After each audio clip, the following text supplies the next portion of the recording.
So in the event that there is that need to vote in a division, you will get notice.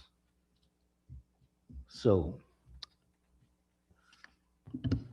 Mr. Speaker, if I may, Honorable Chief Whip for the opposition. if it's possible, sir. We were looking at the time that we went through earlier and the fact that we were unable to get to the capital items. And we were wondering whether it would be possible for us to do current and capital agency by agency instead of um, the program by program, instead of the way we did it earlier, if that's possible. For me, it's neither here nor there. It's just a little extra turning of the pages.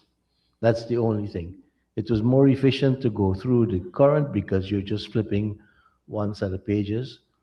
But if the chief whip of the opposition feel that that would be a more efficient way of utilizing the time, I would gladly accept.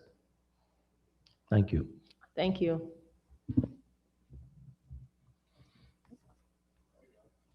Okay, so we have to formally put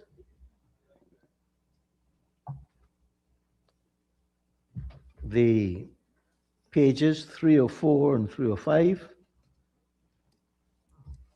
That's the Ghana Defense Force.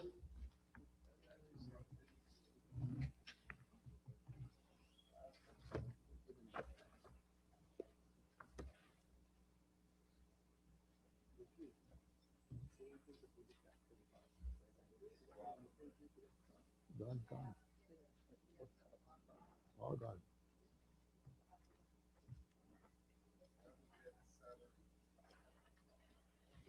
And I propose a question that the sum stated for Agency 53, Program 531,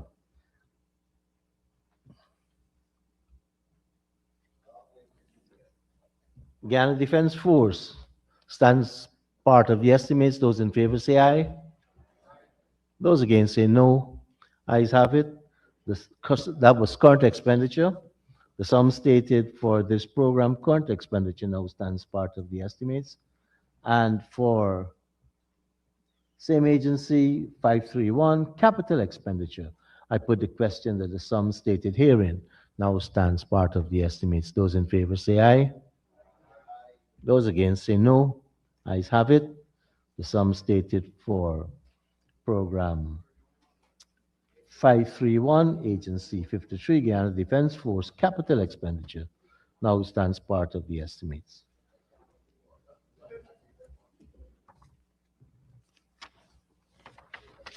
Let's turn over to the next page and invite the staff of the Parliament Office,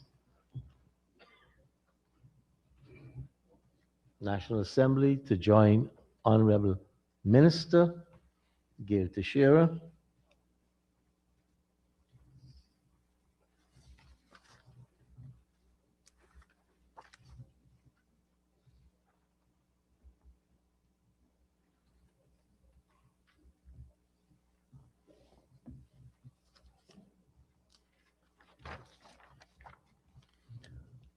Thank you. Honorable members, let us turn to pages 80 and 81.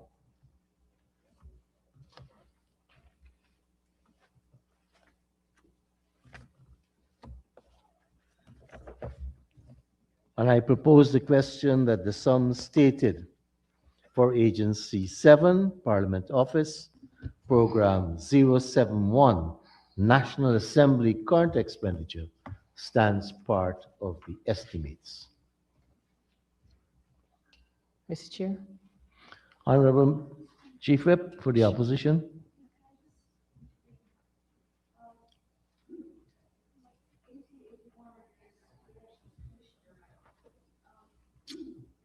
So the page seems to be wrong.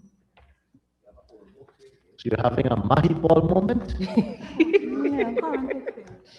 Okay, no, I was looking at volume 2, sorry. So honorable members. But also, I think that the honorable members could look to the Appendix T where the breakdown is of the Parliament Office and the other constitutional bodies. So, honorable members, especially our newer MPs, anytime a page is missing, that is known as the Mahipol moment.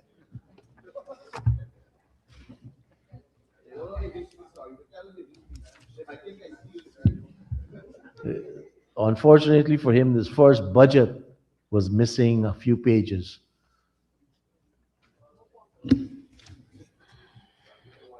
So, Honorable Minister, you're saying the appendix, Appendix T, page 697. page 697 in volume 1, the breakdown is there. And I propose the question that the sum stated for Agency 7, Program 071. I now put a question that the sum stated for Mr. Mahipol, honorable member. I was requesting your attention. In all fairness, she was first, sir. Honorable Member, Chief Whip. Thank you, sir. My question is very simple. Can the honorable minister please indicate what has been budgeted for the leader of the office of the leader of the opposition under this? What line? Line item. 6041 is one item for the whole agency.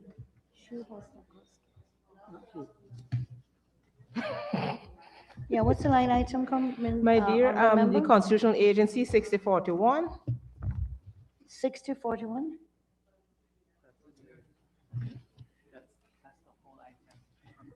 Yeah, no. I believe you're asking another line item. It's the Parliament Office and the Leader Opposition Office.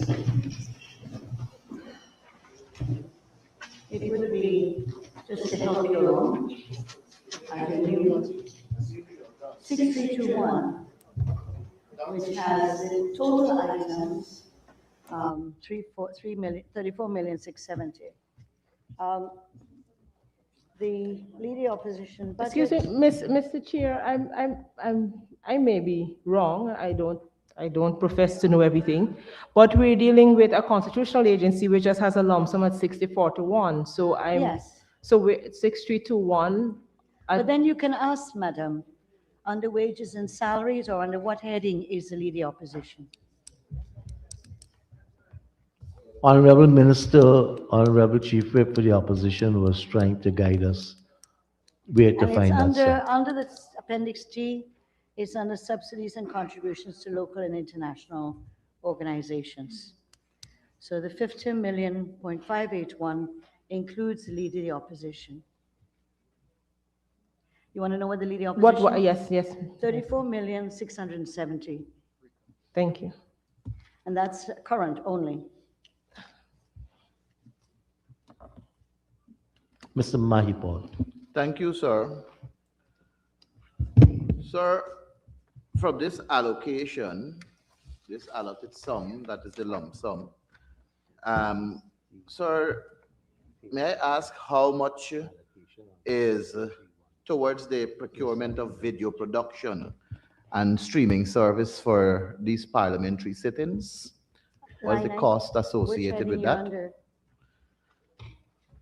Sir, the Appendix T that we have on page 697, it gives the breakdown without an associated line. So, But it does give the lump sum, so you have under other recurrent charges, other goods and services purchased. That's what I'm referring to on the Appendix T. yeah, but we don't have a specific number for the line item, so I'm guessing it I'm will aware come of that, but under I'm saying you other have- goods and services headings. purchased. What's the question again? How much is towards the procurement of video production and streaming services for these parliamentary sittings that we're having?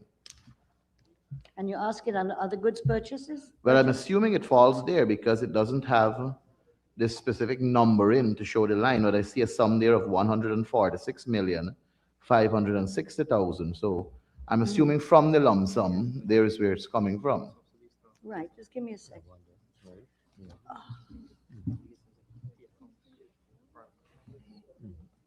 If you look at, under other goods purchased, which on the line items would be 6284, and under normal situations, that total,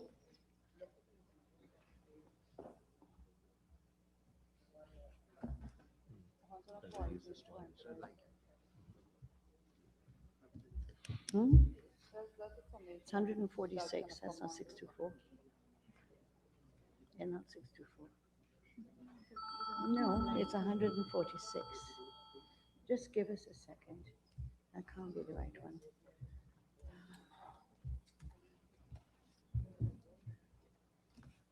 He's asking specifically about the cost of the web services, live streaming and so on. Live here, streaming and so in the on. parliament, right?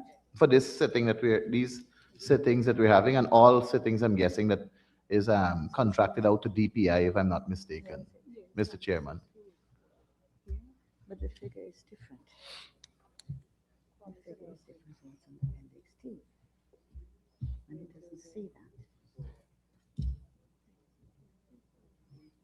Sometimes I find it a bit unfair for the minister to be answering when I know much more. Yeah, well, I would like the day when you're in the pit.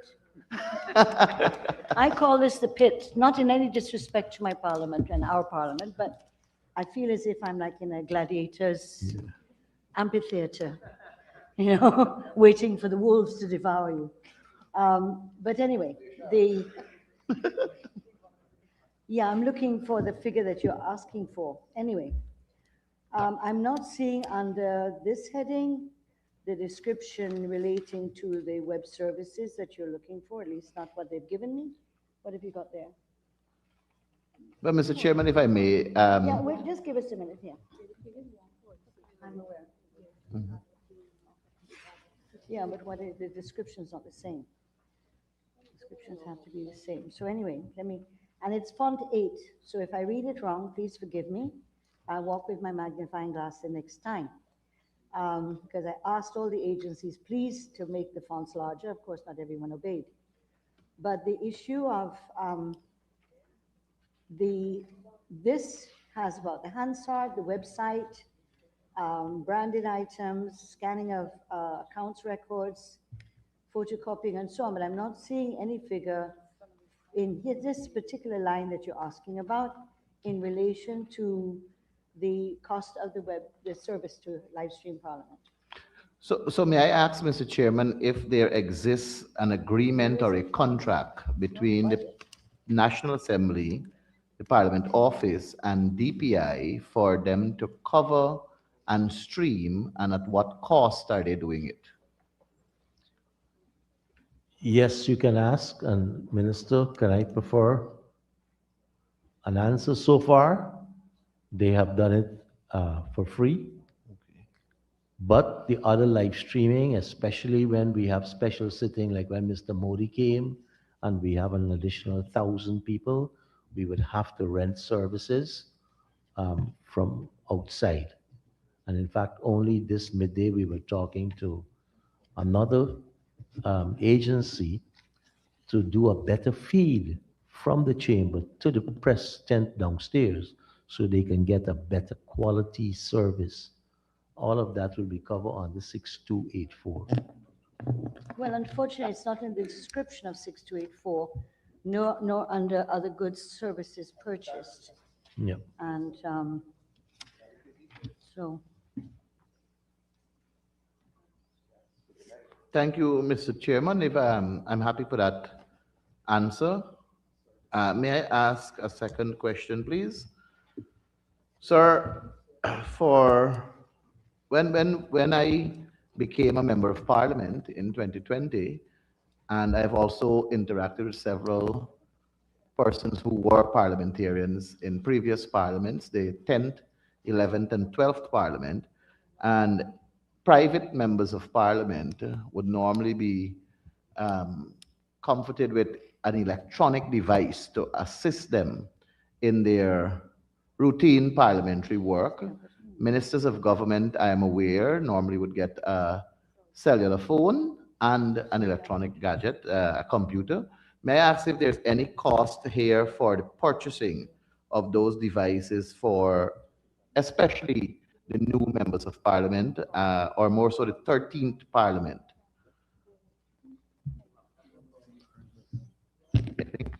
I believe that's in the 2025 budget. There was provision made in the 2025 budget that there would be a new parliament.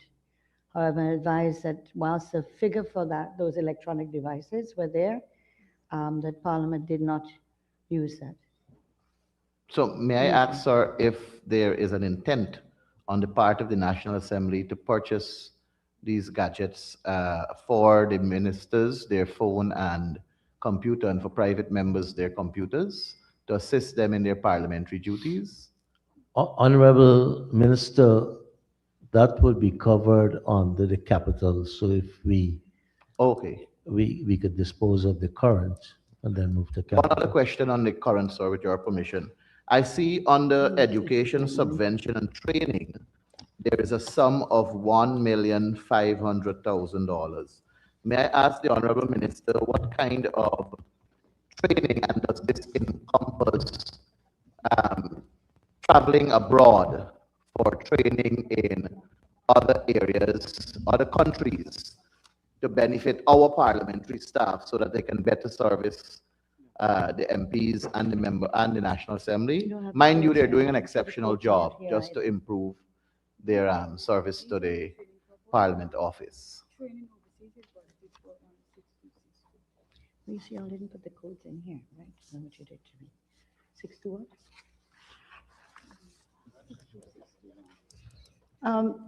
For training for parliament staff, and they have report writing training of 422,000. Parliament editing for the same 422, and miscellaneous for 156. They also have $500,000 for stipend for students. And all of these trainings, sir, would be done locally.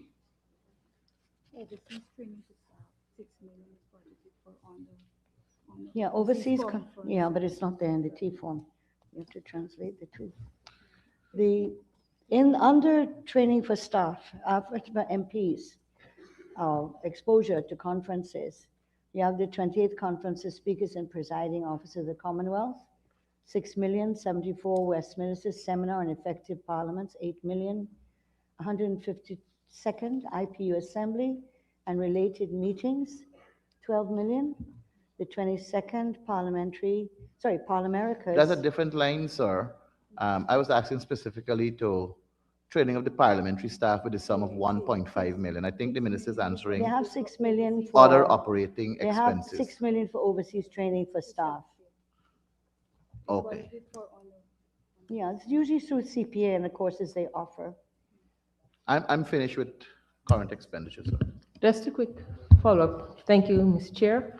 I'm just wondering whether the National Assembly, the Parliament Office, whether they have the full complement of staff or are there any vacancies? Let me see. No, they don't have their full complement. They do need, they have some vacancies. Would you be able to say how many? I'm waiting. This is not my ministry, so forgive me. Yeah. There are vacancies that they have.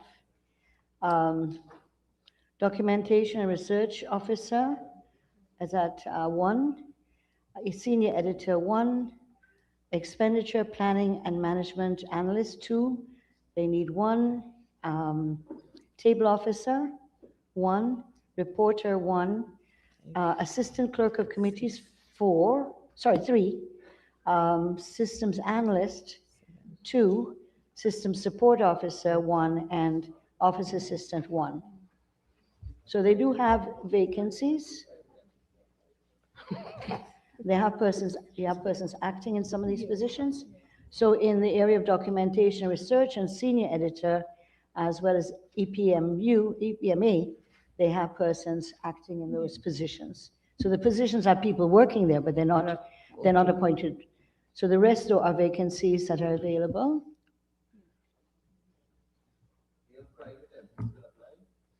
No, how are you going to conflict of interest, my dear? I don't want you being a clerk of committee. You'll doctor the minutes. Thank you, honorable members. I now put a question, honorable member, Mr. Duncan. Thank you very much, Mr. Speaker. On that very line item, Minister, I know we've enjoyed the hospitality of this beautiful building for a little while now because of COVID. The question is, based on the rental and all of that, when do we intend to return to public building in Brickdam, the National Assembly, the home of the National Assembly? Yes, that was the real premise of it. I want to see Priya closer, face to face. I'm not looking forward to that, actually. But we have to remember, too, we have 42 government MPs and 29, so that's more MPs than we had before. And therefore, my own view is it'd be a little bit tight in the new parliament, but that's a decision that's not in my hands. That's a decision for the president who's made the declaration that we meet here. This place has advantages. It's more space, as well as some facilities are probably better in Parliament office, and maybe one day we'll get a brand new Parliament building, who knows? But the decision is not ours, but I think a number of us are quite comfortable here in one sense because of space.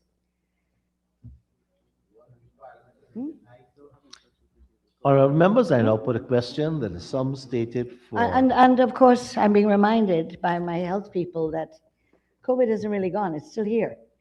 It's just not as, on the same level as before, but there are people still getting COVID, and there are people getting mutations or new mutations of the virus.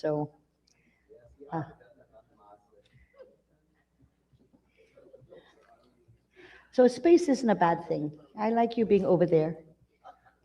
Thank you very much, Minister. Honorable members, I now put a question that is some stated for Agency 7, Program 071, National Assembly, current expenditure stands part of the estimates. Those in favor say aye. Those against say no. Ayes have it. The sum stated for the National Assembly, Program 71, Parliament Office, now stand part of the estimates. Let us turn to page 513.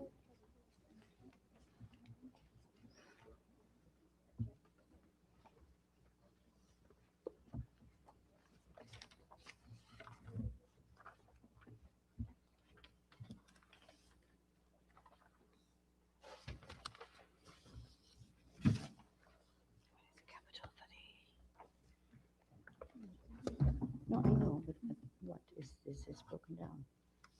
Where's the breakdown? Honorable members, I now propose the question that the sum stated for Agency 7, Program 71, capital expenditure, stands part of the estimates. Honorable member, Mr. Mahipur. Thank you, sir. I don't know if you want me to repeat the question, the same question concerning the gadgets for members of Parliament of the 13th Parliament, the cellular phone for ministers, computers for MPs, both ministers and private members, and parliamentary secretaries, and so on, in terms of assisting them with their parliamentary duties. Honorable Minister. Phones and laptops are not here. The MPs. I said that, yes. So he's asking if it's budgeted for in 2026. I'm advised, Honourable Member, that the issue of your raising to do with the cell phones and the laptops have not been budgeted in 2026. So may I ask, Honorable Chairman, does that mean that the members of Parliament of the 13th Parliament will not benefit the same way members of Parliament of the 12th, 11th, 10th, and as far back as the 9th Parliament benefited with electronic gadgets to help them out, and ministers with cell phone? Am I to understand that ministers are not benefiting from the cell phone and the cell phone allowances and so on that comes with their office? The ministers, those who wish, have cell phones provided for them if they wish within a threshold.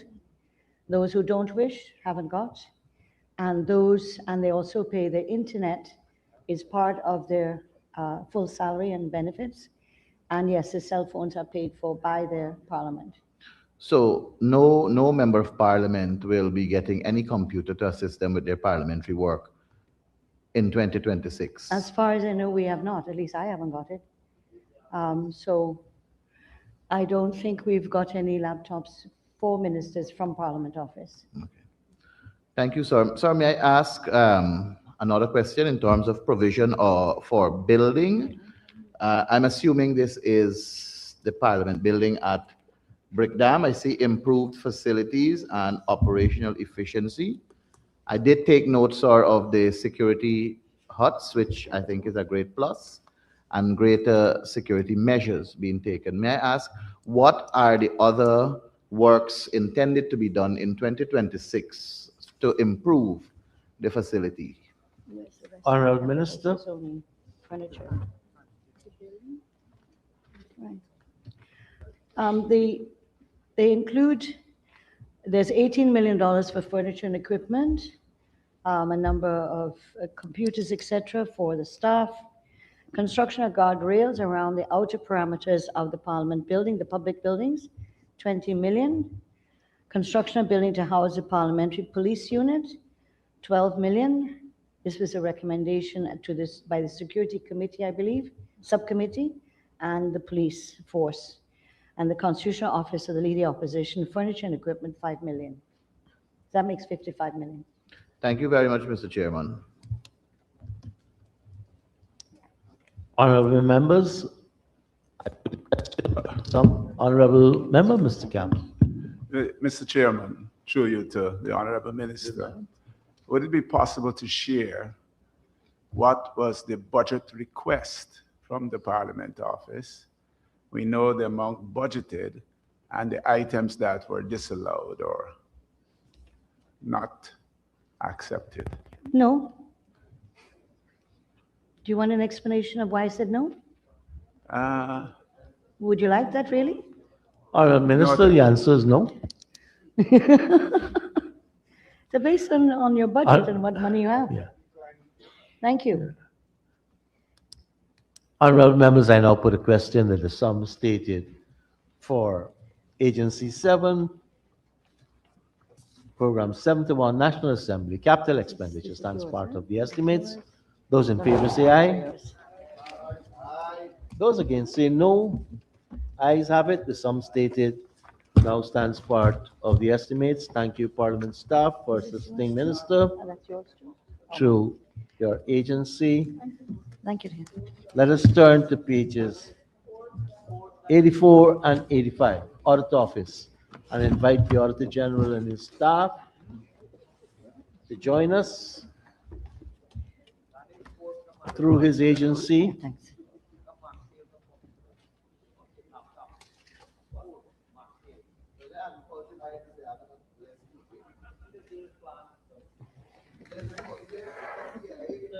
Hi, good afternoon.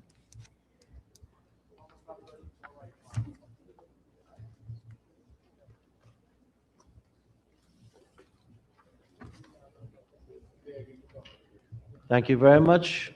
Honorable members, I now propose the question that the sum stated for Agency 8, Program 81, Audit Office, current expenditure stands part of the estimates. The Honorable Member, Chief Whip, Ms. Halley. Thank you, Mr. Chair.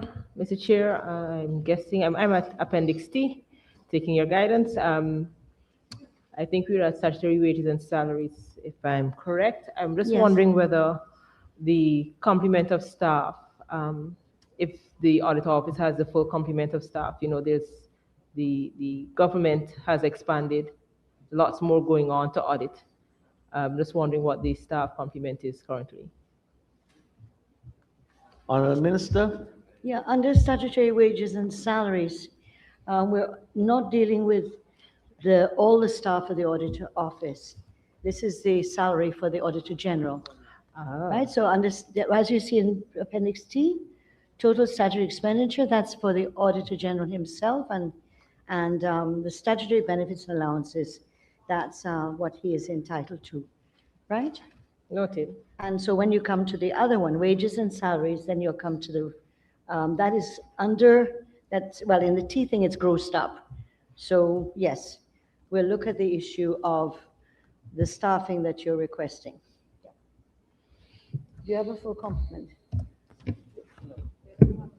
Honorable According to member, the Auditor General, he has 10 vacancies, 2 audit directors, 1 audit manager, 1 auditor, 1 audit clerk, 1 confidential secretary, 1 human resource officer, 1 programmer, 1 supervisor of computer operations, and 1 engineer. Thank you. And this is on the establishment which is approved by the Public Accounts Committee. Right. Thank you. Just a follow-up. This is Has the audit office found itself in a difficult position trying to retain staff in terms of the fact that they have 10 vacancies? Is it a case that if there's an issue with retaining staff, or it's just that you have not yet asked for those places to be filled? Honorable Minister. These are new positions? Yeah, based on promotion and number of factors, these are now vacancies. So they've moved some people up and it's creating now vacancies in the positions they originally held. So that's 10. This is in number 2? This is new. So the new unit of oil and gas, which Auditor General has to follow, that will be 12 new vacancies, 12 new positions that will be created, specifically to do with oil and gas. So that will be filled, to try to fill that That this will year? have to be approved by the PAC first, Okay. right? And then they will be able to fill the positions. Noted. Because remember, PAC gives the Yes. approval, right? Understood. Thank you. Honorable member, Mr. Mayupon. Thank you, sir. Sir, on the other operating expenses, there's a sum there of $28,492,000.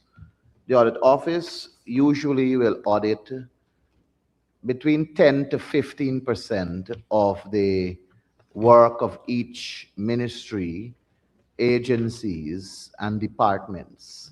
Is there any consideration from the Auditor General to increase that percentage, considering the larger sums of monies that are going to the respective ministries, and in previous findings, if he sees the need for a larger percentage to audit as opposed to the 10 to 15%?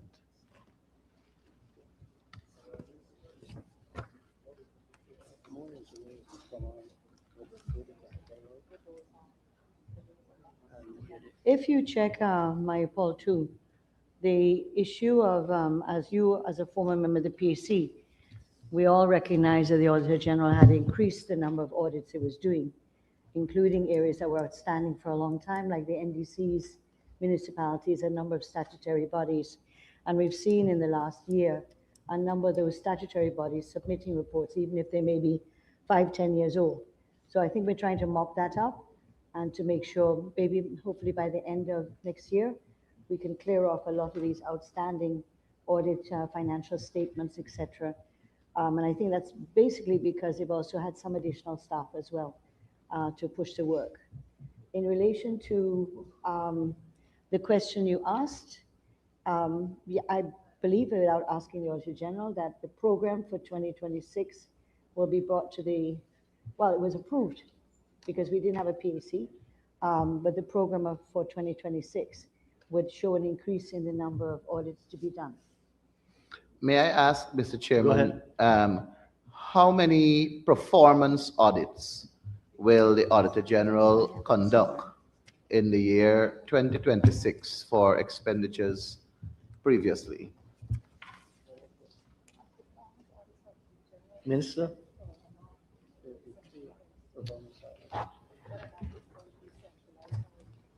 This is not the same as the money audit, these ones? Yeah. That one. Yeah, so in 2026, they are projected to do 3 value for money audit reports and have those submitted to Parliament. One is on the impact of Information Communication Technology Program in Guyana by the National Data Management Authority. Second one is preparedness by the Guyana Fire Service to respond to wildfires. And three, follow-up on drugs and medical supplies. Thank you, Mr. Those are Chairman. three identified for 2026. Honorable Member, Mr. Campbell. Thank you, Mr. Chairman. Honorable Minister, I have a few questions. Yes. I don't know whether I should share them one at a time. One is a clarification. I think you mentioned that you have 10 vacancies from your traditional structure, plus additional 12 from the energy unit that is being set up. Mm-hmm. And for the energy unit that's being set up, It's a petroleum and oil and gas unit. yeah, the oil and gas. Oh. For the oil and gas unit, is the salary scale the standard public service scale, or is there some kind of market-driven remuneration? The audit office would have to bring to the Parliament, a Public Accounts Committee, the proposal of the positions, the JDs, and the salaries for the PAC to approve and bring to this House for its approval. This House approves that. So the PAC gives its, I guess, support or not contending it, and it would come to this House for the approval of this House. My There's a question new is whether position there's an being intention created. to do so. Well, obviously, when the PAC is created and we get the information from the Auditor General's office, when he's Well, I ready. saw the rep shaking his head vigorously. So Beg your pardon? I said, I noticed the rep for the Auditor General's office He's not a shaking. rep for the Auditor General. The Auditor General, He is the Auditor right? General. Yeah, thank you. And I see him shaking his head vigorously. So I'm taking it that a recommendation will be made for the oil and gas unit to have above market recommendation. Well, it's a unit we all think that should be created and put in the Auditor General's office with the requisite skills to do that kind of audit and work. Thank you. In the sum allocated on the other goods and services purchase, I'm trying to figure out does that cover?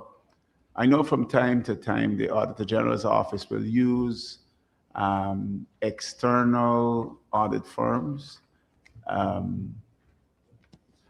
Is that budgeted for under that line item? Honorable Minister. No, the Auditor General doesn't pay for private auditors. Yes. The agencies will pay their private auditor. Once it is they're approved by the Auditor General. In other words, they're qualified and they're certified. So really what the Auditor General gives is a no objection to the person qualifications, but the agency will pay for that. So a number of the statutory bodies will pay for their audit to be done. In the case of the NDCs, a lot of them over the many years, and the shortfall that went on was that many of them didn't have the money to pay for the audits. But that has somewhat improved now. They are all being audited, catching up with 10 years and stuff like that. And my final question is, the Auditor General, in the process of giving his blessing to such external auditors being used, how is this done? Is this on a cycle?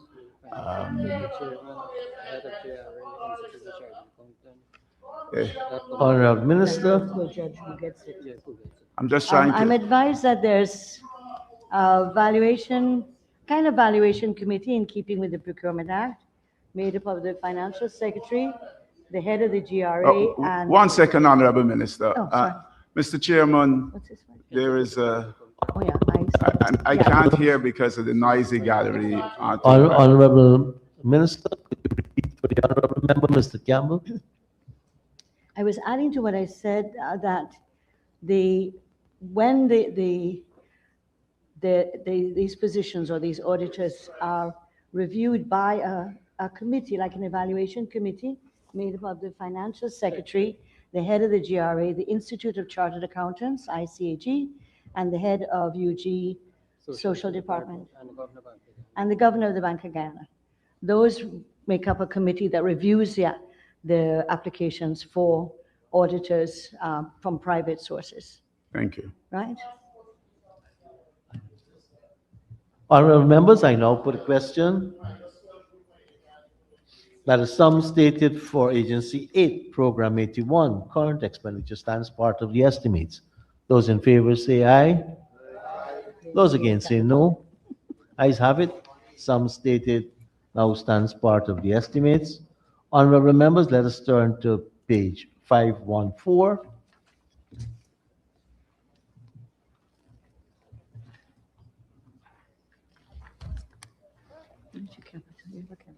And I now propose the question that the sum stated for Program 8, Agency 8, Program 81, Okay, then Audit pass it. Office, capital expenditure stands part of the estimates.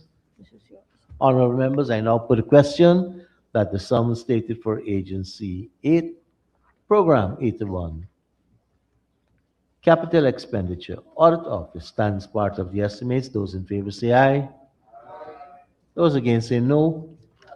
Thank you. Ayes have it. The sum stated now stands part of the estimates. Thank you, Minister and Auditor General and your staff.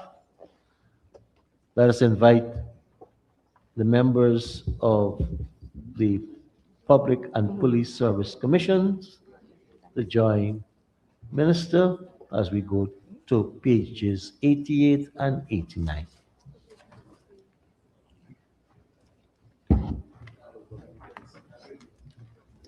How are you?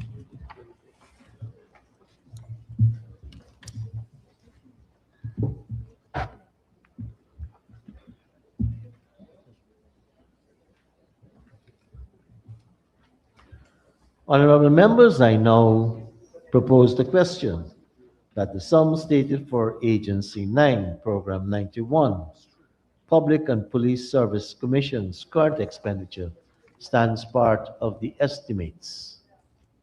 Honorable members, I now put a question. Honorable Member Ms. Halley.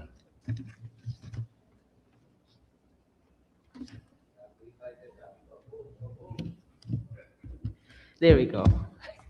We're not going there though.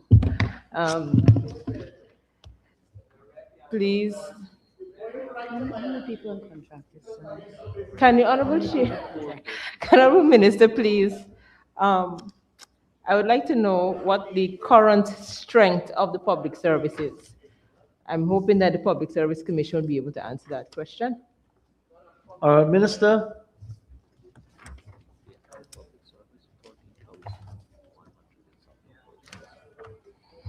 The number is 14,140. Sorry, 14,000.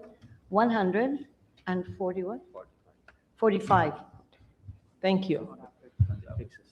On the fixed establishment, right? Okay. On the fixed establishment. I was now going to ask for the contracted employees. What's that? What? In the public, In the public service, yes. give me 1 second.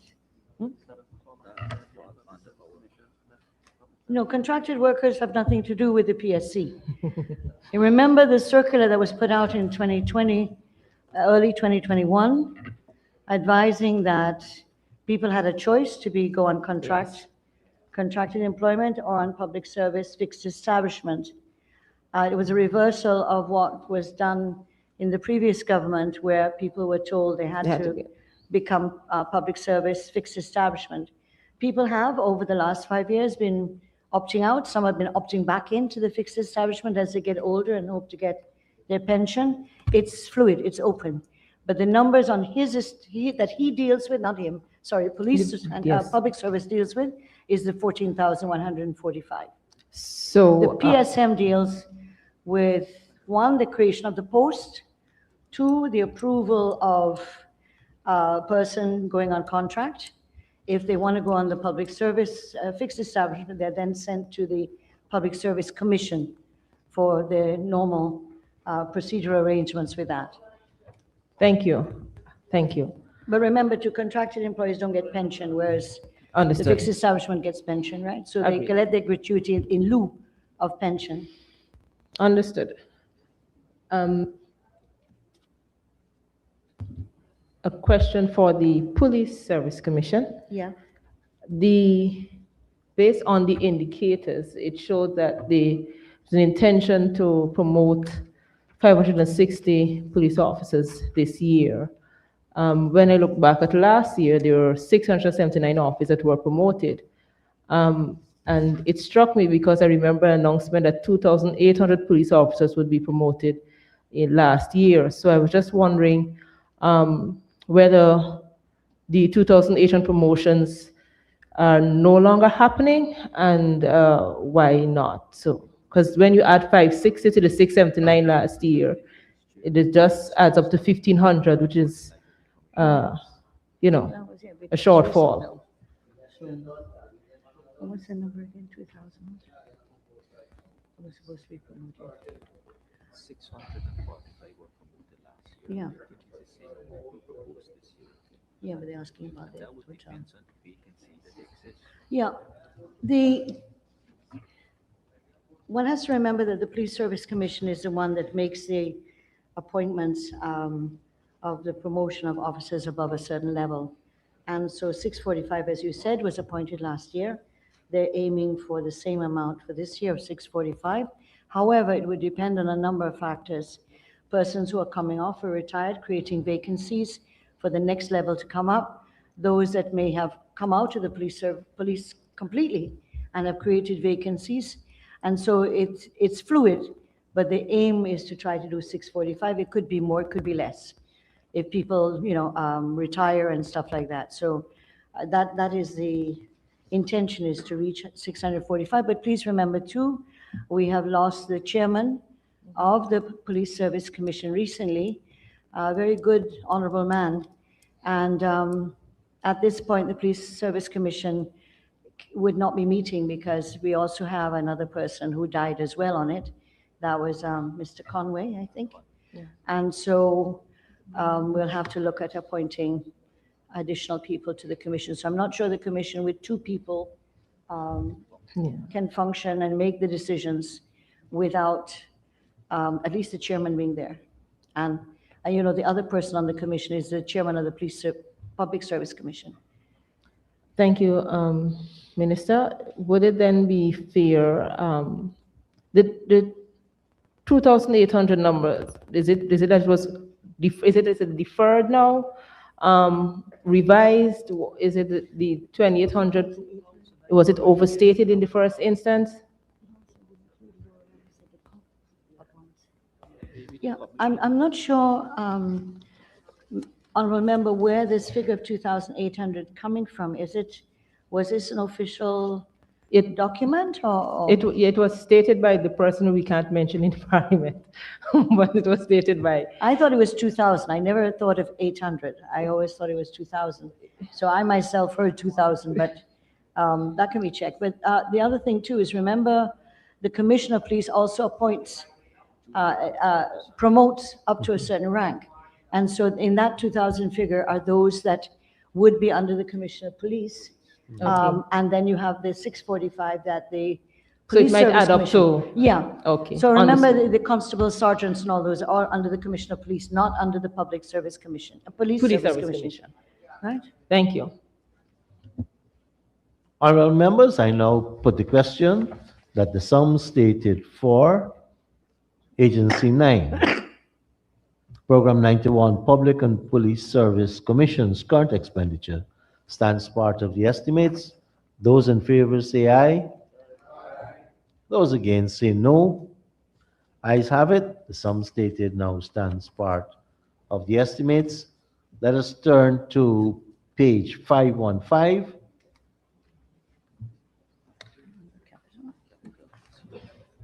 And I propose the question for the same agency, Program 091, Capital Expenditure, stands part of the estimates. Honorable members, I now put a question that the sum stated for Program 091, Program 9, Capital Expenditure, stands part of the estimates. Those in favor say aye. Aye. Those against say no. Ayes have it. The sum stated now stands part of the estimates. Mr. Speaker, if I could just add something, and that is that the Police Public Service Commissioner moved from where they were. They're right now on Irving and, what street? Landscape Street, the corner. So in case you're looking for them, you now know where they are. They've moved from where they were in White Plain. Thank you. Thank you very much to the staff of the Police and Public Service Commissions, along with Minister. Honorable members, turn to pages 92 and 93 and invite the staff of the Teaching Service Commission to join Honorable Minister in the well. I think that's a better word, Minister, than the Hi, pit. good afternoon.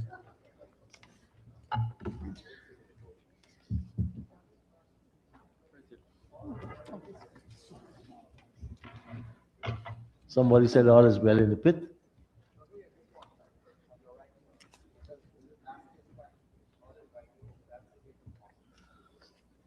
Honorable members, I now propose the question that the sum stated for Agency 10, Program 101, Teaching Service Commission current expenditure stands part of the estimates. Honorable Member, Ms. Hadi. Thank you, Mr. Chair.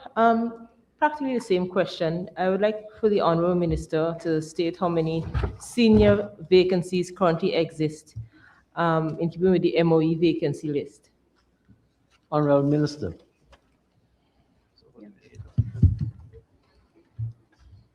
These are teachers. Yeah, 2,800 vacancies. 2,800 vacancies exist in the teaching profession.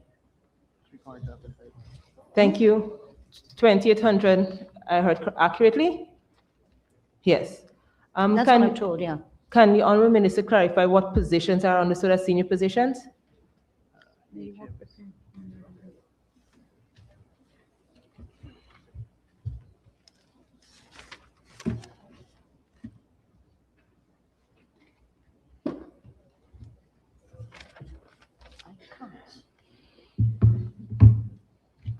It's not allowing you to do that. Yeah.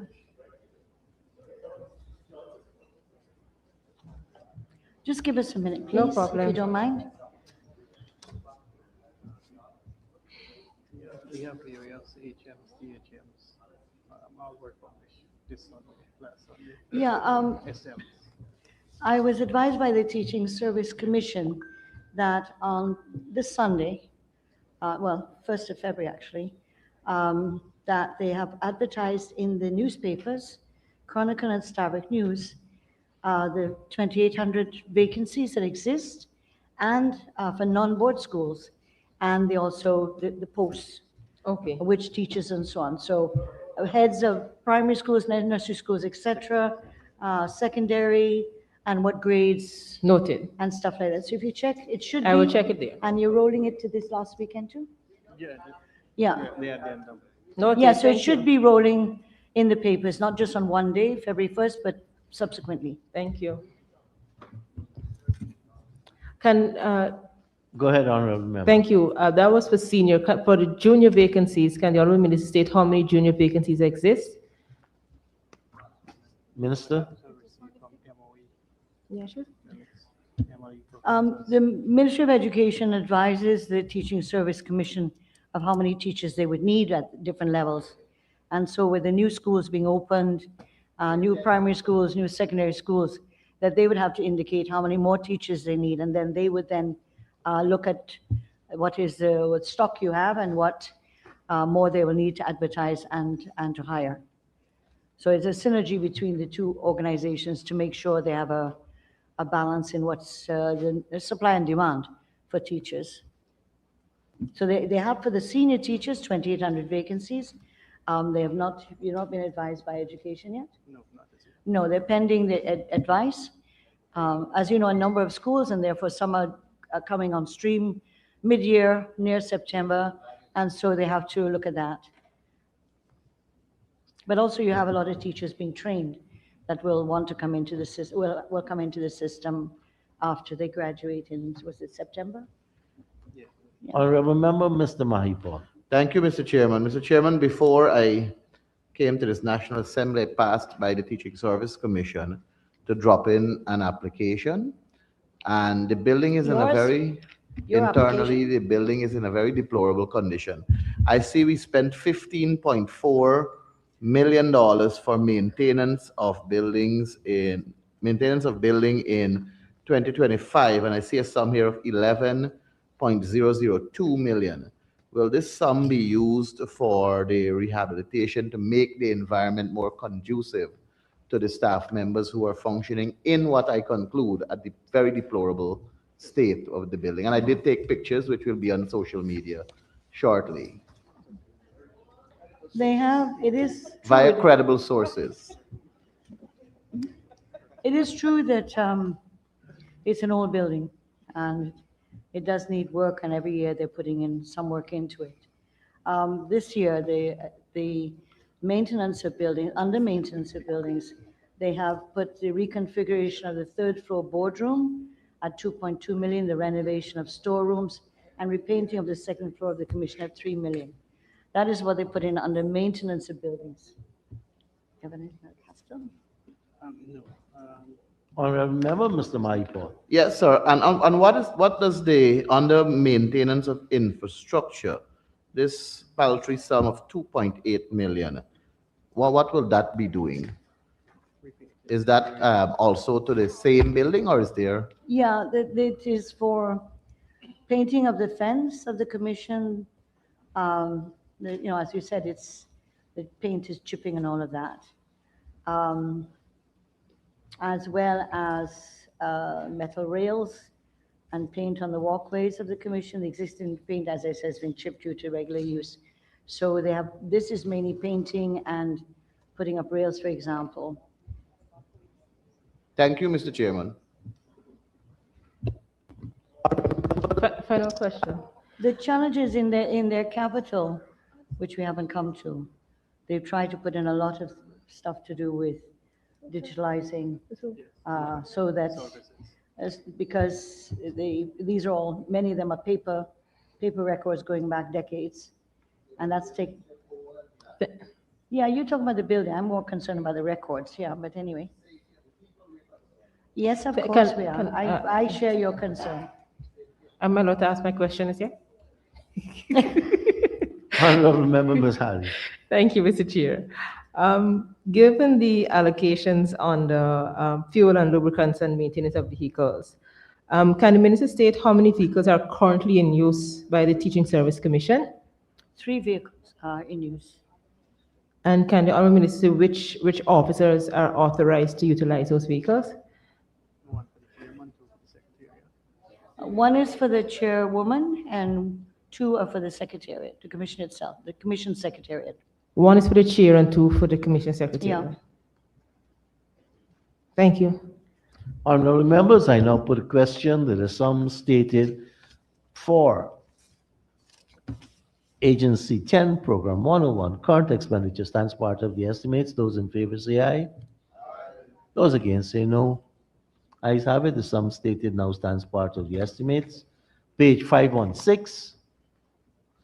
And I propose the question that the sum stated for Program 101, Teaching Service Commission, capital expenditure stands part of the estimates. Honorable members, I now put a question that the sum stated for Program 101, Teaching Service Commission, capital expenditure stands part of the estimates. Those in favor say aye. Those against say no. Ayes have it. The sum stated now stands part of the estimates. Thank you very much, Minister and staff, for taking us through that agency. We can turn to pages 96 and 97. Guyana Elections Commission. Invite the staff of GCOM to join Minister and her staff in the well.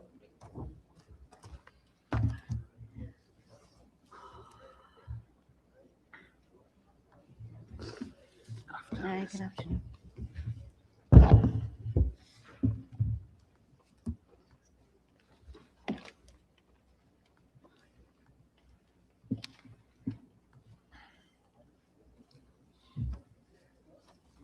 Honorable members, I now propose a question that the sum stated for Agency 11, Program 111, Elections Commission current expenditure stands part of the estimates.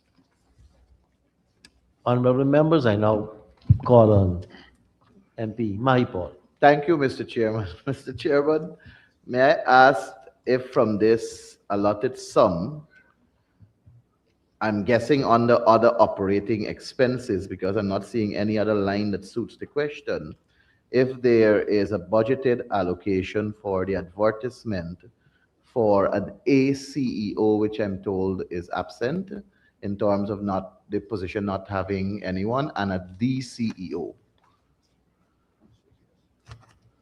Yes. Honorable Minister. And may I ask, Honorable Chair, what is the salary and remuneration of the ACEO and DCEO?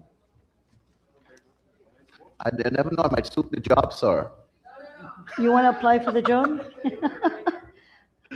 We would miss you in Parliament.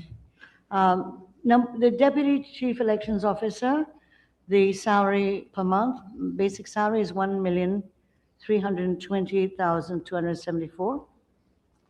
And the Assistant Chief Elections Officer, monthly salary is 943,585. Thank you, Thank you very Minister. much, Mr. Chairman. Honorable member, Yes. Mr. Hetzberger. This is the scale 9, so the salaries are consistent. This is scale 9 salaries, so they're consistent from IT manager right down to research officer. These are all the vacancies. Yes. Yes, sorry, I've missed the question. Oh,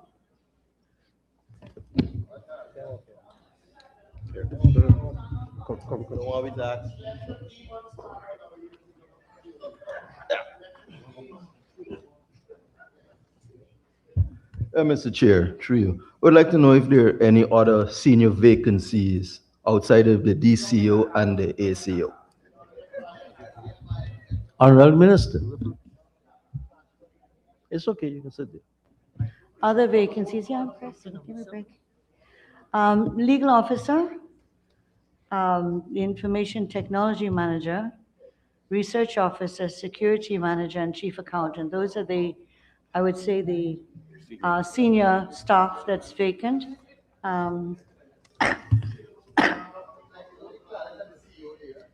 No, man. Scale?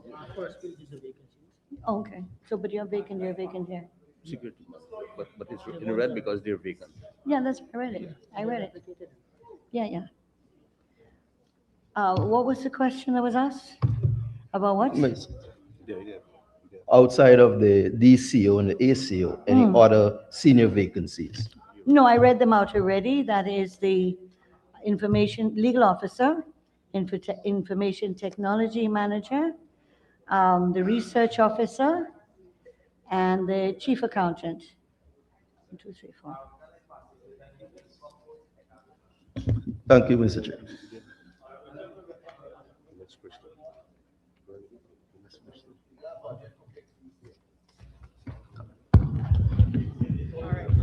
Thank you, Mr. Chairman. Mr. Chairman, from this allocated sum, which is just below what was the sum in 2025, is there consideration for local government elections this year Yes. in this sum?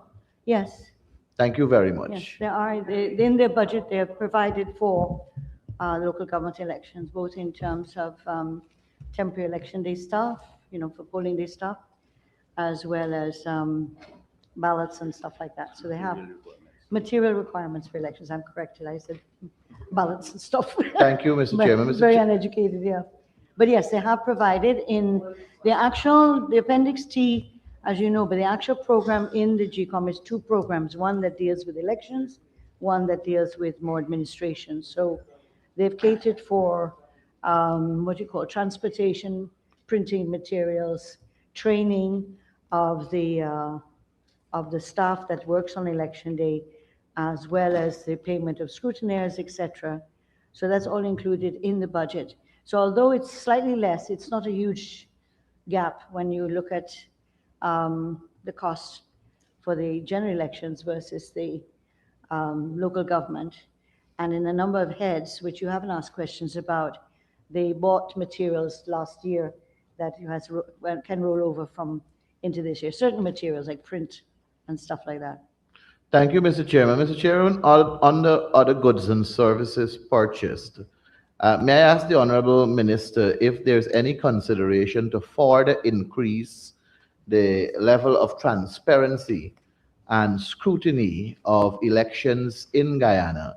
Is there any consideration here for biometrics to be facilitated at the place of poll? Honorable Minister. That's a question the commission as a constitutional body has to discuss and come to agreement on. And if that were to happen, then the requisite funds would have to be made available by supplementary, which you know. Thank you very much, Mr. Chairman. Thank you, Mr. Maipol. Honorable Member, Mr. Campbell. Mr. Chairman, it was the same question as Mr. Mahaipal. Honorable Member, Ms. Sarabo Hali. Thank you, Mr. Chair. I'm guessing it's on the goods and services. I may be wrong, but can the minister state whether it's on the goods and services that the ID cards are accessed and printed under that? Purchased ID cards for? We have sufficient materials for the production of ID card. Honorable Minister. I'm advised that the GCOM is of the view that they have enough of the materials to make up the ID cards for the rest of 2026. Excellent. If you go to the indicators, it gives you an idea of the number of new registrants that they handled during the continuous registration of 12,387, and you're targeting for 2026 as much as 30,870, and they believe they have enough of the materials for that. Thank you, For the Mr. ID Chair. cards. Thank you, Mr. Chair. Just a follow-up. Go ahead. On the ID legislation, there's a new EID that persons have to, I know, I'm very aware of it is. But I was just wondering if GCOM has seen it as duplicating what it is that they're doing, or they're seeing as two different things, if there's any overlap in the issue of IDs from two different agencies. No, there's no overlap. The National Electronic ID Card, e-card, is one in which people's data will be on it. If in the future, it'll be like in other countries where you have all your data on it, your medical records, your licenses, your driver's license, everything else that could be swiped by different spheres of influence or excellence and be able to access that. So once you have that ID card, you can go to the public hospitals, and the hospitals develop the electronic systems. You just use your card and they'll see if you're diabetic, if you have heart problems, if you have any particular complications. So it is very different. The national ID card is basically been used as a basic tool, as an identification, and will continue along that way because it's going to take time to get everyone their national electronic cards and e-cards, and that also some people, people may not want to join it either. So we're not excluding the cards from GCOM, but the one on this new system that we're looking at is really to make it easier for the population that they just have a card that has everything on it. And so the work that's going on to make sure it's safe and that then a firewalls to prevent it being hacked and all these things is an important issue. And also under the Data Protection Act to protect people's private data, which is always a challenge with electronic data. And you may know that the Commissioner of Data Protection has been appointed, so that we're moving in that direction of making sure the Data Protection Commission and the new national electronic cards will work in a particular systemic way. Okay, thank you, Minister, for that. Mr. Just a follow-up and then. I hear you. I understand the direction in terms of the EID, But I was just wondering, so we will not be in a position where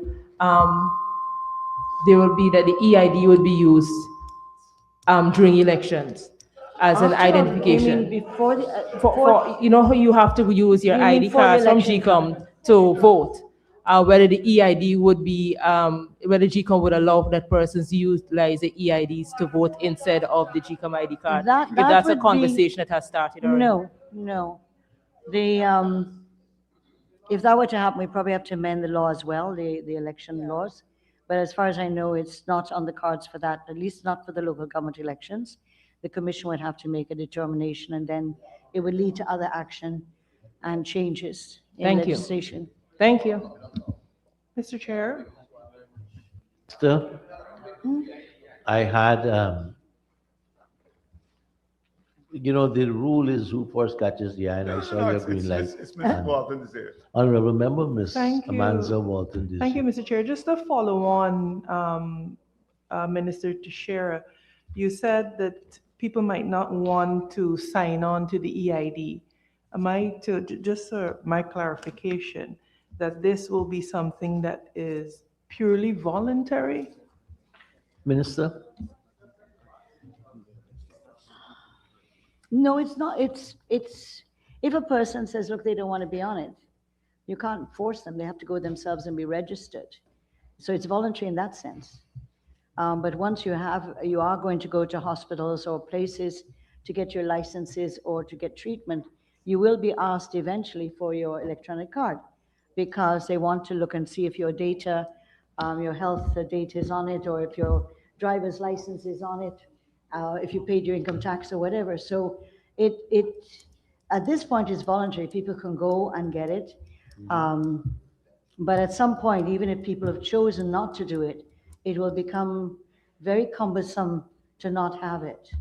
And that has happened in many countries that have introduced these new forms of identification and databases, that you do have a gap with people who may feel reluctant to join them. But I think over time, people realize how valuable it is to have it all on one card.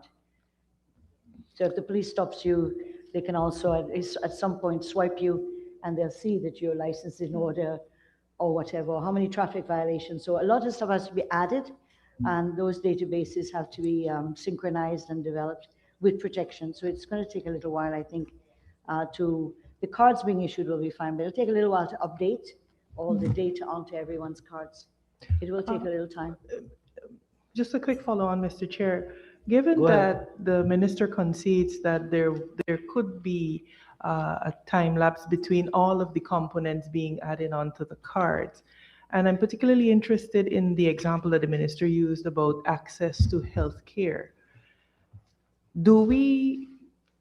Is the minister at all concerned that a citizen not possessing this card could result in them being denied health care, particularly at state institutions? I think this is Go an ahead. interesting debate to have and discussion in the House.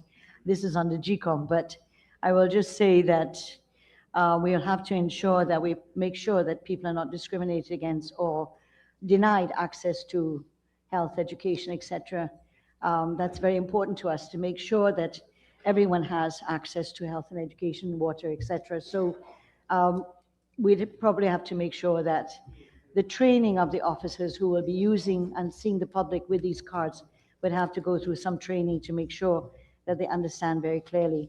If you have someone come in from a faraway village that may not have got their card as yet, they cannot be denied access to health. They cannot. The only disadvantage is that the health workers may not have all their medical history at their disposal. But that shouldn't, and now with the telemedicine sites that we have, I think there are over 153 now, and they're adding on in 2026. That will help to provide to, say, Georgetown hospitals the kind of information they may need, whilst a patient may not have their card as yet. Thank you, Minister. Honorable Member, Mr. Campbell. Through you, Mr. Chairman, could the Honorable, in the last election, there was some debate over whether those who were Commonwealth citizens and voted were qualified under both residency and domicile. I noticed that I'm asking on the other goods and services purchase whether there's a provision for an added layer of investigation to ensure that they're not only resident but also domiciled.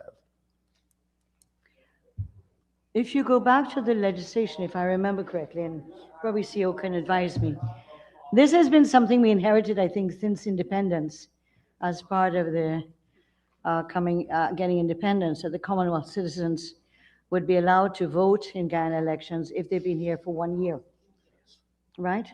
And so how do you know what that 1 year means? One has to check their passport to see maybe the stamp or the work permit or whatever they came in with. Whether that due diligence is done, I don't know, but you see ID cards that would have people who are Commonwealth citizens who have an actual Guyana ID card that says Kenya or Trinidad or Barbados or whatever, where they're born. So any change in that it's not an interpretation. The law is very clear. There's no interpretation to it unless this is the only election that there's been any whisper about taking Commonwealth citizens off of the voters list. And that is something probably the opposition may want to follow up with, including with the members of the GCOM. But as far as I know, GCOM interprets the law as it is. That is, they're allowed to vote once they're here for 1 year, and the way in which they prove it is their stamps, their immigration stamps, and their, what you call maybe a work permit if you have a work permit. But it's not a big amount of people. It's a small amount of people. Mr. Chairman, a follow-up, please. Be that as it may, that it's not a large amount of people. I think GCOM is on record as saying there must be strict compliance with both aspects. It's not just respectfully, it is not just 1 year residency, but you must also show that you've been domiciled here. So, and I believe GCOM is on record as saying there must be strict compliance with both criteria. So my question is... But just to cut you, we have no residency arrangement in Ghana. There's no residency requirement. This was something that came up years ago. You're allowed, your domicility is based on where you are at the moment. You're domiciled here, this is where you're living. We don't offer anybody something called residency, like you have in the States permanent residence.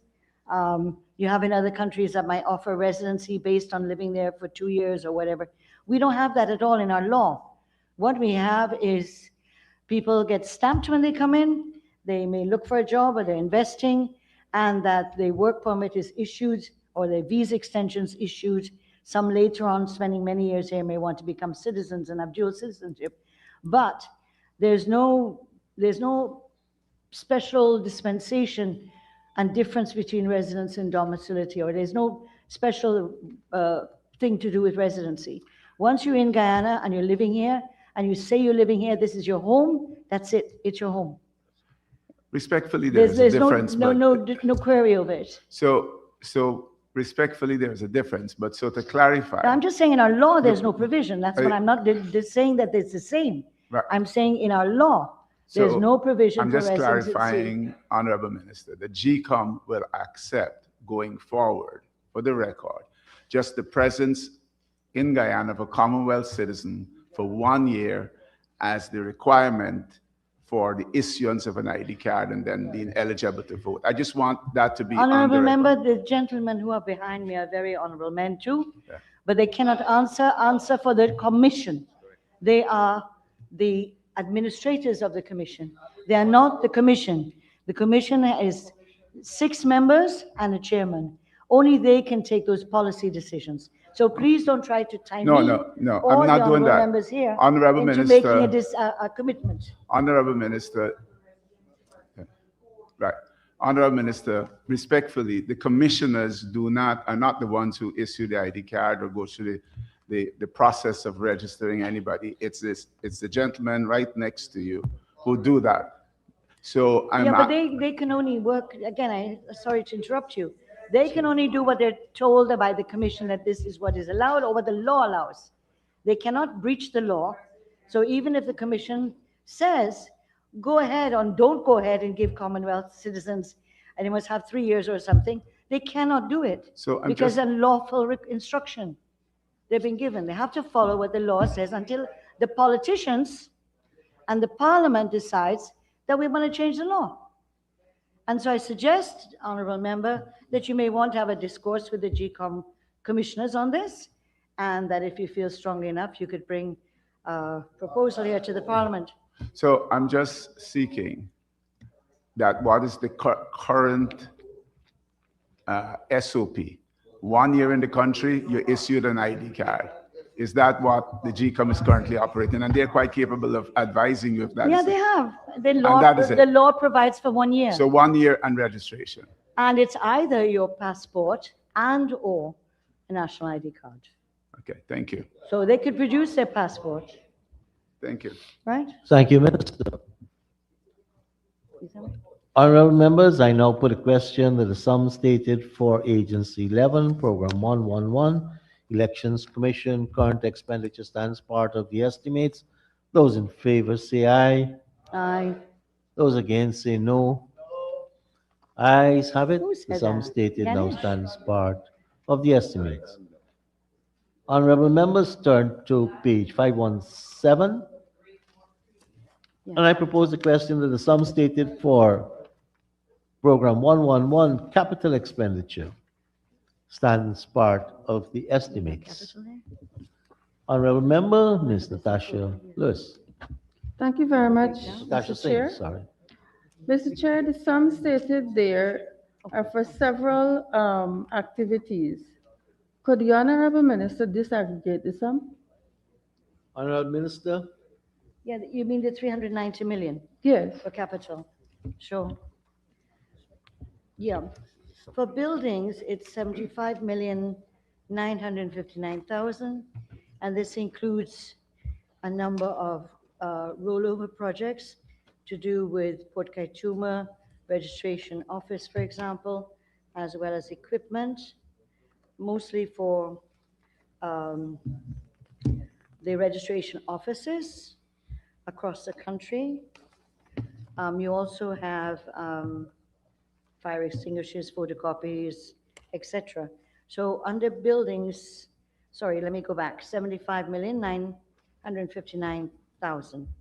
Workshop, tarmac fence, boat shed fence, etc. These are also physical facilities. Is 21,470,000.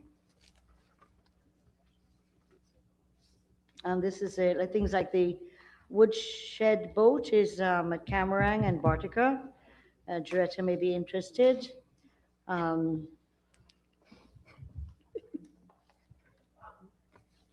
You also have equipment.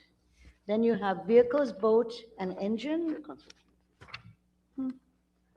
Yeah, no, they've done it differently. Yeah, so you got construction of a building at Maruka, construction of one surface for frontline, Myconi. But I think what Ms. Lewis wanted, Honorable Member Lewis wanted, was just the capitals, the totals, right? Yeah. So I was just giving an elaboration when we talk about buildings, is registration offices in various parts of the country. They have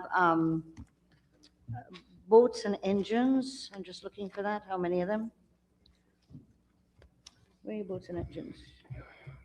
No, break down. Break down. For boats and engines, vehicles, 33 million. 33 million. What, how many vehicles? I don't have the number of vehicles. And while they're looking for that, let's look at equipment. There's a lot of equipment. 238 million, 340,600. And the equipment varies in terms of office equipment, etc., computers, etc. And furniture, 21,390,200. Yeah, for the vehicles, the acquisition of two Toyota Hilux, 33 million, right? So they don't have any boats here, as far as I can see, but they have two Hilux required for Wellington, Fort Wellington, and Lethem. These are two areas that they're looking at.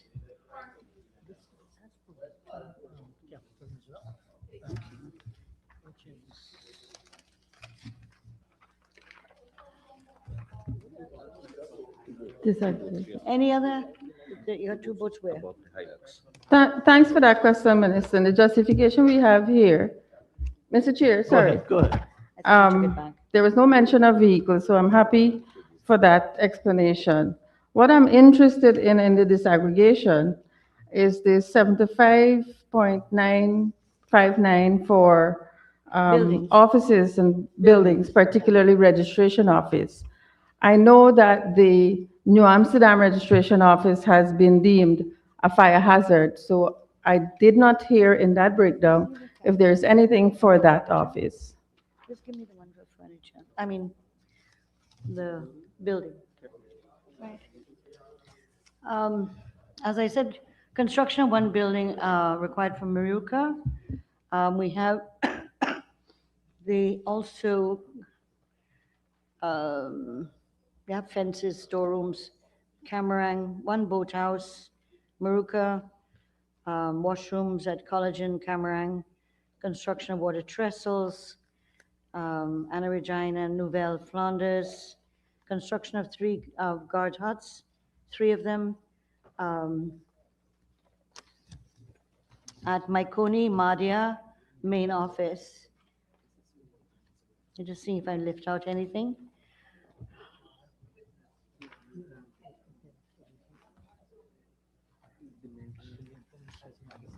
And then when you go to the maintenance, which would be in the T form. This is maintenance. Under the maintenance budget, honorable member, you have all GCOM offices, buildings in good condition, routine maintenance. Then you have GCOM New Amsterdam, rehabilitation of roof, ceiling, windows, and guard hut. That's 5.3. GCOM stores, head office, installation of L-shaped counter, 300,000. GCOM Maikoni, repairs to guard hut, 300,000. That's 9.9 under maintenance of buildings. And you did work last year, right, on a number of buildings? Yeah. So that's for it, and you said the one building is in bad condition? I was referring specifically to the office in New Amsterdam, the Yes. registration office. Mhm. And your answer, you were going to spend 900,000? 5.3 million for, this is maintenance, under maintenance of buildings, Yes. right? And then you have under capital, the construction of let's go back, Maruka, and also, but there's no capital for New Amsterdam. So then New Amsterdam falls on the repairs, Yes, correct. which Because- is specific to the ceiling, the roof, and the guard huts? Yes. Yes. Okay. Thank you very Mr. much. Honorable Member, Mr. Jordan. Thank you, Mr. Chair. Mr. Chair, I just want a clarification from the Honorable Minister. Is it that you said construction of a guard hut at the Maikoni sub-office and repairs for the same guard hut? No. Because, sir, if I may, I know for a fact that that guard hut has already been constructed or repaired because I visited and I saw a new guard hut. So is it that we do the works and then come to the National Assembly for the monies? Or you're doing a new guard hut? I would hope not. The guard was repaired out of last year's allocation. So why is it still on here then? It's still here, it says Maikoni.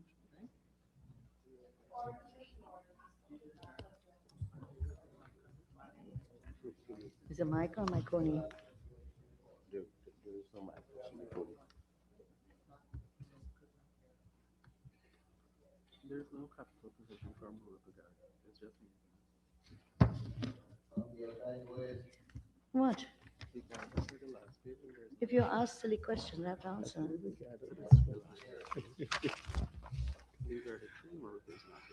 Yeah, I know. Myconi, Madia, and main office are the three that are listed, whoops, for construction of guard huts. So you're saying, Honorable Minister, that the budgetary allocation is now in place for a job that has already been done?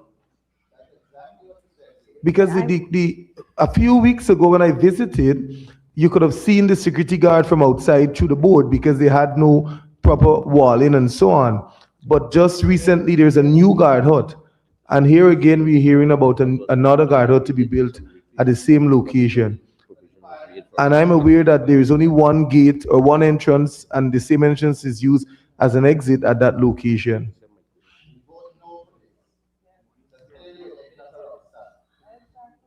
They apparently did do some repairs to the guard hut, but they've now put it in this budget to do a new one. We'll verify. Thank you. My Paul Thank you. Construction. Yeah.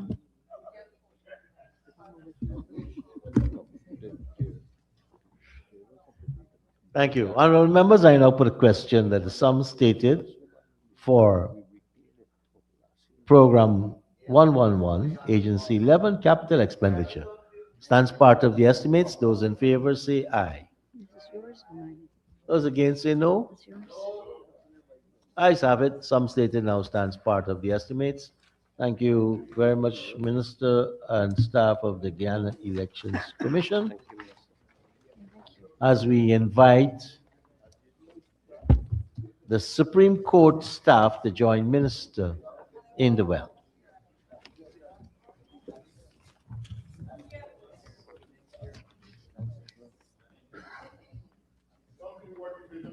You keep your eye on the phone.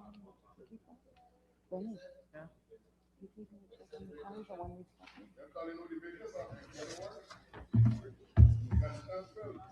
It's 2 weeks. You can get it. Wait.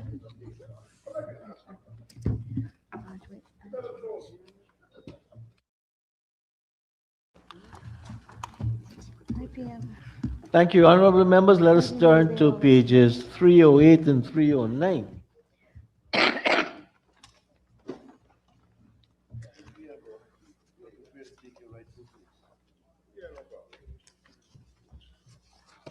And I propose the question that the sum stated for Agency 55, Program 551, current expenditure, stands part of the estimates.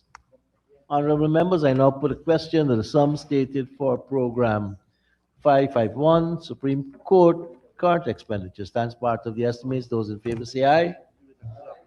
Those against say no. Ayes have it. Let us turn to page 545.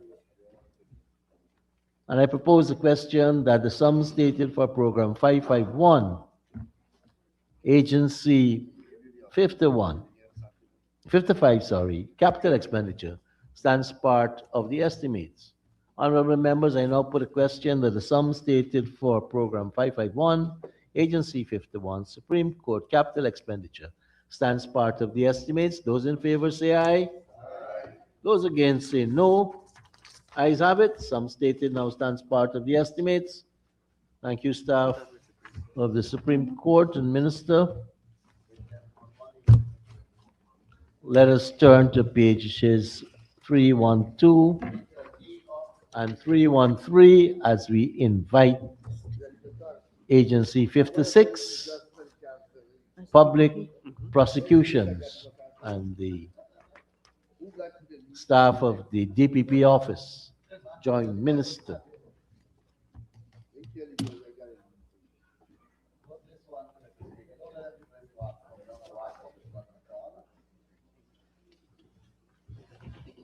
Hello. Hi.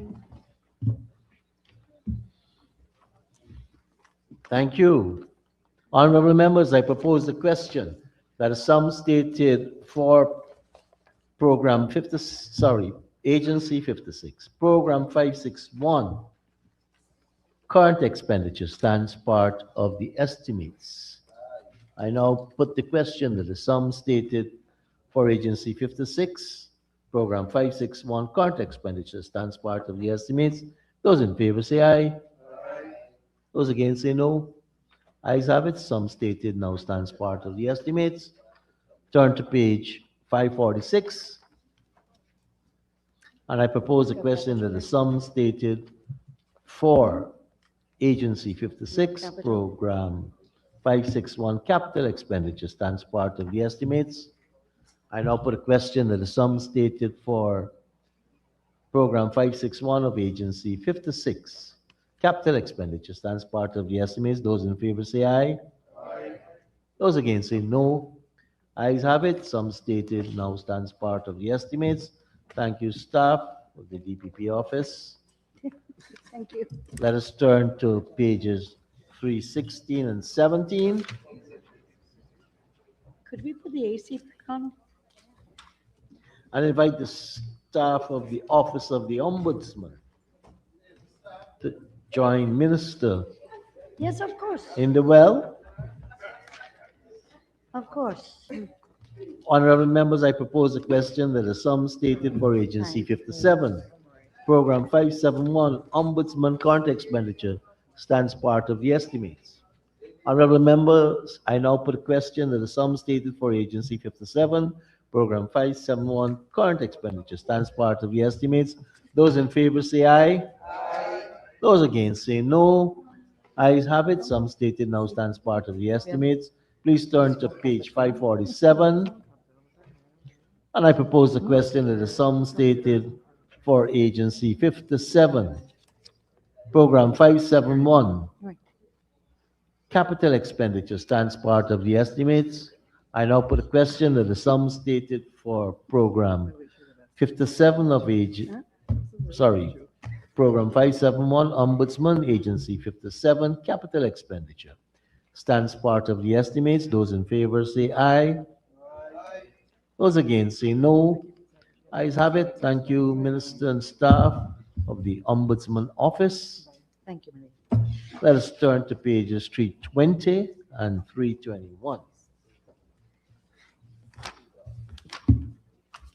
What happened? You all are tired? And or that you invite the didn't prepare? staff of the Public Service Appellate Tribunal to join Minister I expect that. in the It's well. okay.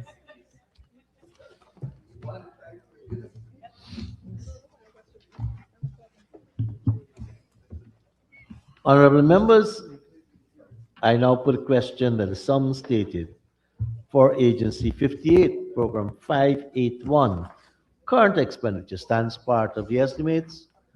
Honorable members, I put a question that the sum stated for Agency 58, Program 581, current expenditure stands part of the estimates.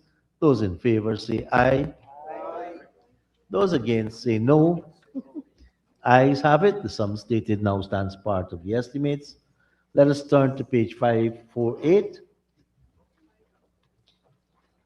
And I propose the question that the sum stated for Agency 58, Program 581, capital expenditure stands part of the estimates.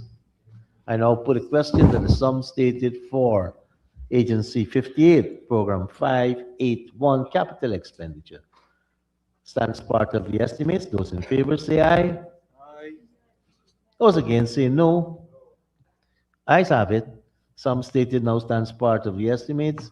Let's turn to pages 324 and 325 and invite the staff of the Ethnic Relations Commission to join Minister in the well.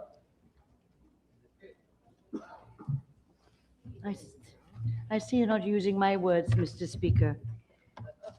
Of being in the pit. I sat in pit for too long.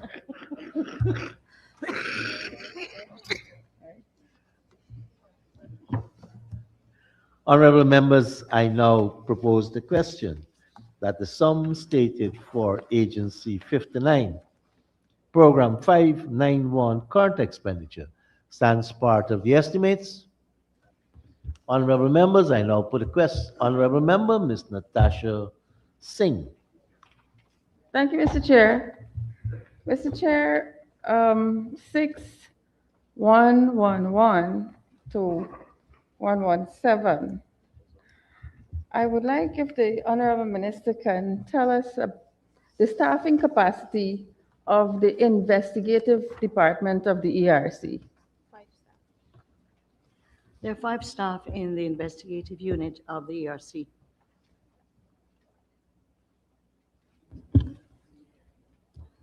So the question I'm trying to ask here is, when the agency was established and the investigative unit was established, is it 5 staff that was required? You're talking about in 2013 when it was formed? Yes. No, it didn't have that number of investigators then. So, Yeah, right now it's 5 and there are 5 positions and they're so 5 that's the are full filled. capacity. Yeah, it could change it if it wishes over time, but it hasn't had to do that so far.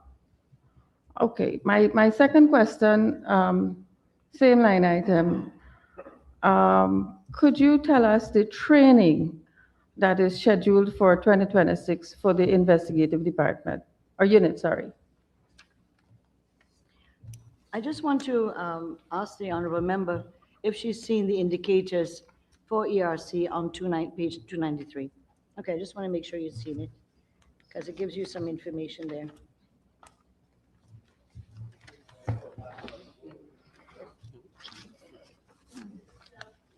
For the investigative department specifically, it's a Alternative dispute. Just that one alone? No, the list All this is. all are- Right, so for the investigative unit, they have alternative dispute resolution certificate online from St. Cloud State University. They have a new, what's the EEU? Investigators, ADR Academy online, also St. Cloud State University. They have training for investigative file case management online with the Justice Institute of British Columbia, and also Justice Institute of British Columbia for digitizing of case files, personnel, etc., as well as they have other training for other stuff like admin, customer relations, and also training with public speaking, etc. But the ones that are specifically investigative department are 2 at St. Cloud, 1 and 2 at the Justice Institute of British Columbia. And these would allow for several people to be trained in these. One of them at digitizing of case files, 3 personnel. 3 would go on that, as well as the others would go. Right? Thank you, Minister. Honorable members, I now put a question that the sum stated for Agency 59, Program 591, Ethnic Relations Commission, current expenditure stands part of the estimates. Those in favor say aye. Those against say no. Ayes have it. Sum stated now stands part of the estimates. Please turn to page 549.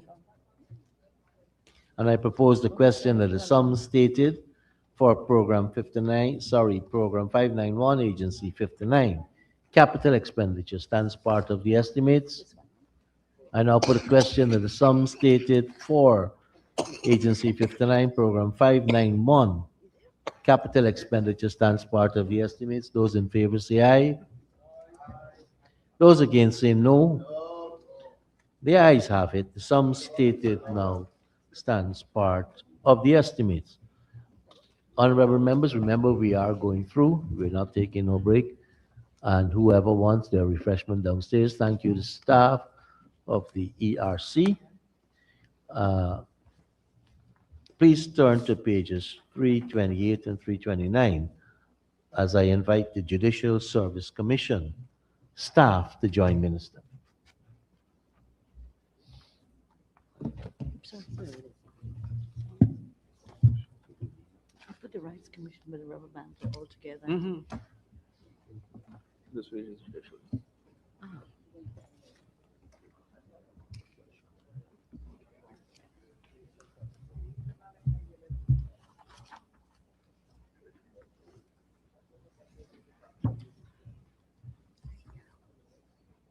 Thank you very much.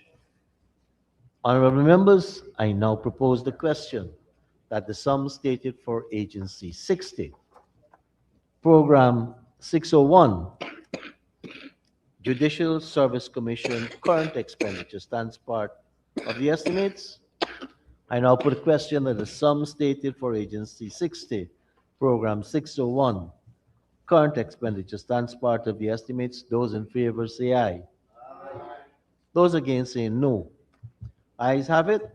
Sum stated now stands part of the estimates. Thank you very much, Honorable Minister and staff of the JSC. Honorable members, we can turn to pages 332 and 3.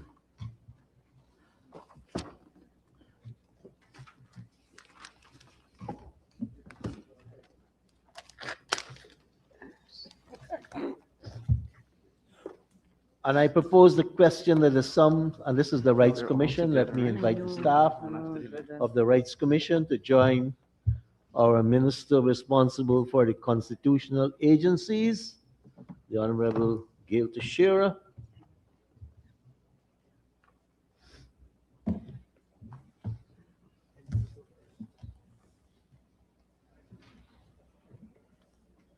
Honorable members, I now propose the question. And I propose that the sum stated for Agency 61, Program 611, Rights Commissions of Guyana current expenditure, stands part of the estimates. The Honorable Member, Mr. Mahipal. Thank you, sir. So the Rights Commissions cater for the Human Rights Commission, the Women and Gender Equality Commission, the Indigenous Peoples Commission, the Rights of the Child Commission. Yes. May I ask the Honorable Minister if from this allocated sum of $60,785,000, is there any consideration here for the Human Rights Commission? Honorable Minister. Honorable member, I think you know the answer to that question. One is that the chairman comes from a list provided by the Leader Opposition under the same formula like GCOM, a person not unacceptable to the president, but to provide 6 names. That's one aspect of it. The second aspect, though, is a question that is being raised by the legal profession and lawyers that the Human Rights Commission seems to have powers of a court, which it's not supposed to have. And so in the constitutional reform process, this will be examined to see if it is in order, whether the views of some of the legal professional people is that it is not. It has powers that it would be similar to another judicial court. So, but the issue is that over the decades, no leader opposition has presented any name to the president at the time, whoever was the president, with 6 names that are not unacceptable under the same formula of GCOM. And so the president does not have the right under the Constitution to appoint himself. He has to, it states it's from the 6 names, unless, of course, like someone like the GCOM is, if he fails to do so, that is, fails to provide any names, that it may be possible. But in the same time, the issue is that the concept in Parliament at the time of that constitutional reform was to have some situation in which the leader opposition had a say in who became the chairman of GCOM and who became the chairman of the Human Rights Commission. But the concern of its legitimacy to act as a court has been challenged, and that has to be carefully and seriously examined. Thank you, Mr. Chairman. So in other words, no. Honorable members, Honorable Member, Ms. Halley. Thank you, Mr. Chair. Mr. Chair, I'm volume 2, the indicators. And the indicators for the Rights of the Child Commission show that the number of inspections done for places of detention for children in conflict, early childhood institutions, and childcare institutions were not 100% last year. That were what? They were not 100% last year. They did not inspect all of the institutions or monitored all of the institutions required. So I'm just asking whether the Honorable Minister can please state what measures will be put in place to ensure that 100% of the early child care institutions, places of detention, and child care institutions are inspected and monitored this year in keeping with their target. Honorable Right, Minister? the two answers to that question. One is that they didn't have an investigative officer in 2025. They now have hired one. Secondly, please remember there's the other laws of Ghana that deal with inspection of institutions that deal with children. So you have, for example, the, what's it called? Child Care and Development Services. And that committee has been working and inspecting different childcare facilities and in the last 2 years, as well as the orphanages. So when it says a number of childcare institutions, it could include orphanages as well. But yes, they feel now, as you see, the target for 2026 is 100%. They feel with an investigative officer, they will be able to do that. Thank you, Minister. Ms. Mr. Ali? Chair, Mrs. Chair, is the Honorable Minister stating that one investigator would be sufficient to monitor and inspect all of the institutions where children are? Minister? They believe that they can with the other 7 commissioners, because normally it isn't only an investigator going out, it would include members of the commission accompanying, and they also do their outreach, they also do an inspection, so it's not just the investigator alone. They're of the opinion, they're the commission, they're the opinion that they could manage this with one investigator and the 7, right? 7 other commissioners. Honorable members, I now put a question that the sum stated for Agency 601, Program 611, current expenditure, stands part of